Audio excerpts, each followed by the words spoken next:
did I do? Madame, vous avez pris une photo de la Tour Eiffel. And it's illegal? Bonjour tout le monde, I'm Cassie, your French tutor so you can discover France the French way. And now is the perfect time to give this video a thumbs up and subscribe to the channel if you want to truly feel confident when you speak with French natives. Alors, à Rome, fais comme les Romains. When in Rome, do as Romans do. Well, I don't fully agree with that, but you need to follow the law, right? The rules. And to be fair, sometimes laws, they don't fully make sense, or at least when you come from another culture. And today we're going to focus on 5 kind of weird French laws. Alors t'es prêt? On y va. Women wearing pants in Paris?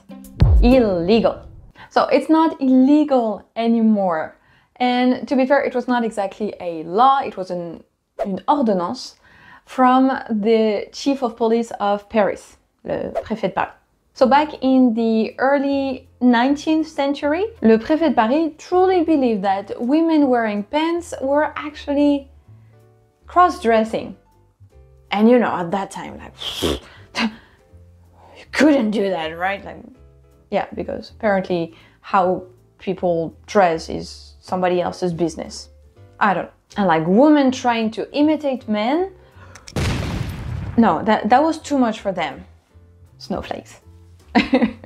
So they actually are required for women to ask for permission if they wanted to wear, well, trousers, pants, call it whatever you want, un pantalon. So the next century, it was a bit relaxed, like women, for example, if they wanted to ride a bicycle, you know, faire du vélo, it was okay, like they could do it. And they still could ask for permission. But it has been abolished in, you won't believe me for this one, 2013. I actually learned this law in law school because I started my law studies in 2011. And yes, we did learn about this one. But let's be fair, it was not enforced. Not at all. Like, it has been such a long time that I'm pretty sure even my grandparents don't remember that women could wear pants in Paris, no problem, nobody would say anything. It's just that it was written somewhere and somebody forgot to abolish it. So I don't know when they started to work on that. Well, in the government, somebody realized that it was a bit against, you know, gender equality and French and European principles and values on that. Well, it was the previous president. Let's remember that. But anyway, like they realized it didn't really make sense. So yeah, they abolished it once and for all. And then we kept just going on with our lives because it really didn't change a thing. Again, it was not enforced. Mais t'es folle? De quoi? On est dans Paris et tu portes un pantalon. C'est illégal. Mais t'es folle, c'est fini ça. On est en 2024, je fais ce que je veux. N'importe quoi. All the mini dialogues in this video and the vocabulary going with it are in the free PDF that you will find in the description of this video. Photographing the Eiffel Tower at night? Illegal. To be fair, it's not exactly illegal, but it's a legal gray area, let's say. So, Gustave Eiffel, you know, the one who actually thought of the Eiffel Tower. Eiffel, Gustave Eiffel. Now you know, that was the name of the dude. Anyway, oh, and that's how you spell it. Okay? So the I is in the first syllable. E-I-F-F-E-L. But anyway, so that Mr. Gustave Eiffel, Monsieur Eiffel, he died in 1923. So the Eiffel Tower, like the piece of art, is in the public domain since 93. It's okay, you can photograph it, you can sell the photos of the Eiffel Tower, fine. But you know when it's like kind of sparkling with lights at night, so not just illuminated, but you know, the pretty lights at night, that was actually a piece of art from 1985. So it's not in public domain yet. It is technically protected by copyright law. This means that if you take a photo of the Eiffel Tower while it is like all pretty and stuff, you cannot sell it and you could not even publish it.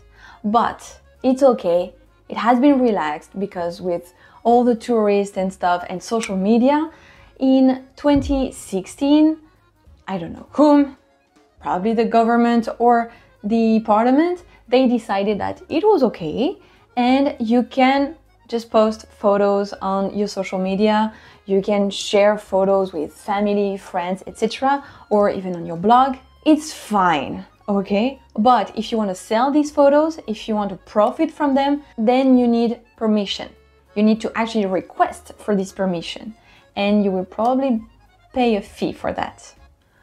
Elle est vraiment belle, hein? Mais qu'est-ce que tu fais? Bah quoi? Je prends des photos, c'est quoi le problème? Arrête, t'as pas le droit! Marrying a dead person? Legal. Okay, this one sounds super weird and no, it's not like the Pence thing, it's not like an outdated law, it's still in vigor now. But in very, very specific cases. It is actually in the civil code. The first version, it was written under Napoleon, so beginning of the 19th century. Then it was not really okay, but something happened in 1959. In the city of Malpasset, a dam broke and there were quite a few victims.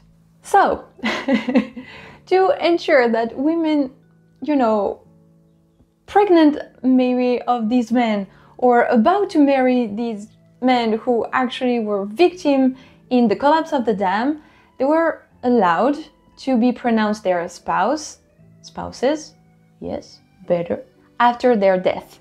It is truly a technicality. Well, technicality for the administration, not in these people's life. Let me explain.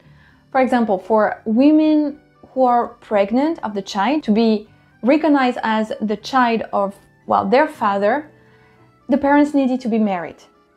That's a way, you know, to ensure that the child is legally the child of his father. So I'm telling you, it is legal, but in very, very specific conditions. And for this to happen, the living person, the one who remains, needs to ask permission from the president. So it's not just a paper you fill in. No. You need to ask permission from the president. Yes. And with, well, now his authorization, it could or not happen. However, the person needs to prove that the deceased wanted to marry them. So that can be, for example, I don't know, like text messages like, oh, I cannot wait to marry you, and they're already engaged, and like, oh, the preparation are going so well, or I'm stressed out, but it's going to happen and I'm so happy. You know, things like that. Or actually like receipt from all the expenses from the wedding, or, you know, what you're preparing. I don't know, the caterer, the DJ, the whatever. Like, I know all that. But anyway, they can serve as proof. And another thing, the person who remains, who will then be married, they won't benefit from everything. So for example, succession law won't apply. But that can work for, other than legitimizing a child, it can work for social insurance benefits or pension benefits, things like that. It's very restricted, very limited, but it's the kind of law we don't really think about in our everyday life until it happens, but I hope it won't happen to you.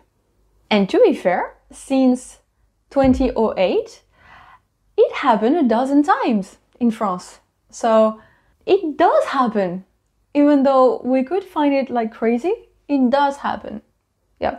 And maybe it can bring some closure. I don't know.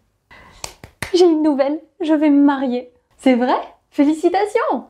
Et quand est-ce que je vais rencontrer ton fiancé? Ça va pas être possible, il est mort. Pardon.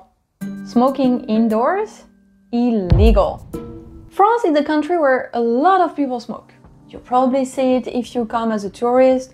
I saw it and talked about it in a video about what I did not miss from France. If you haven't seen it, it's here or here, I never know. But anyway, it's here. But indoors, so at work, in restaurants, in bars, things like that, it is illegal to smoke. It is, well, for, you probably guess it, public health. Like, we want to protect people from the effect of secondhand smoke. That's why when it is super cold outside, maybe even snowing in Paris, you can see people like being outside on the terrace of restaurants or bars. It's probably because they're smokers. And if you're caught smoking inside, there is a fine up to 68 euros. Doesn't seem like much, but for one cigarette, it doesn't really seem worth it, in my opinion. And it is the same at work, where in offices or just working places, it is strictly prohibited. So either they are like really designated areas or you just go outside. So for example, my former boss, when I was a waitress, who smoked with his friends and even customers in the restaurant, technically, I could have sued him because he was putting my health in danger and all the clients' health.